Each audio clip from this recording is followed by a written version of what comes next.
लंबे समय से खांसी होना, इसके क्या क्या कारण हो सकते हैं, आइए जानते हैं। सबसे पहला है एलर्जी, जिसमें आपको सांस की एलर्जी और खांसी के साथ छींकों की एलर्जी या नाक की एलर्जी होगी, या इसमें साइनोसाइटिस जैसे नाक बंद, नाक से रेशा पीछे गले में गिरने जैसे लक्षण होते हैं। दूसरा प्रमुख मोस्ट कॉमन कारण है इन्फेक्शन, जैसे कि ट्यूबरकुलोसिस। इसमें पेशेंट को यूजुअली खांसी के साथ फीवर होगा और साथ में वजन कम या खांसी में खून आने की दिक्कत होगी। तीसरा कारण है एसिडिटी। लंबे समय एसिड रिफ्लक्स या गैस्ट्राइटिस होने की वजह से भी खांसी आती है।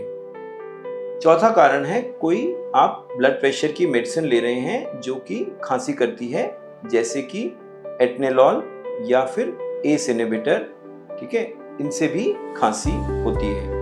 देन इसके अलावा जो अन्य कारण, पांचवा कारण है वो है अनकॉमन कारण, जैसे कि लंग्स की disease, uncommon disease like interstitial lung disease, या फिर smoking related lung disease like COPD, या फिर अन्य लक्षण, अन्य बीमारियां जैसे कि लंग कैंसर और कई तरह की लंग्स की बीमारियां। सो 5 प्रमुख कारण हैं लंबी खांसी के। पहला एलर्जी और साइनस, दूसरा ट्यूबरकुलोसिस, तीसरा एसिडिटी, चौथा ब्लड प्रेशर की मेडिसिन, एंड पांचवा अन्य और अनकॉमन कारण। धन्यवाद।